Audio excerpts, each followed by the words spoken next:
বসেছিলাম গতকাল আমরা কম্পোজিট গ্রান্ট দেওয়ার জন্য, তখন আমি বলেছিলাম, আবারও আপনাদের মাধ্যমে আমি সকলকে এটা জানাতে চাই, এসএসসির মাধ্যমে যে মহামান্য সুপ্রিম কোর্টের রায়ের ভিত্তিতে যে এসএসসি হয়েছিল এবং যে নিয়োগ প্রক্রিয়া মাঝখানে স্থগিত ছিল, সেই নিয়োগ প্রক্রিয়া এখন সম্পূর্ণ হওয়ার দিকে, সেগুলোর কাজ দ্রুততার সঙ্গে চলছে। আমরা অতি স্বল্প সময়ের মধ্যে আমরা এই নিয়োগ প্রক্রিয়া সম্পূর্ণ করব, এবং যদি কিছু বাকি থাকে, আমরা যদি কোথাও দেখি যে আরো কিছু সময় প্রয়োজন, আমরা মহামান্য উচ্চ আদালতের কাছে আবেদন করব এবং আমরা কিছু সময় চেয়ে একটা সংযোজন আছে, সিডি কর্মীরা তারা কিন্তু তিনি বেতন পাচ্ছেন, তাদের রেজাল্টও বেরোয়নি।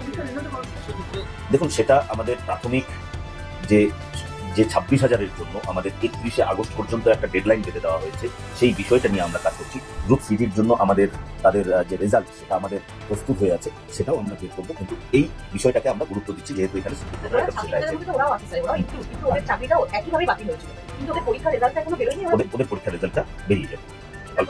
না, টাইম ফ্রেম নেই। আমরা মূলত প্রথম দিকে আমরা যে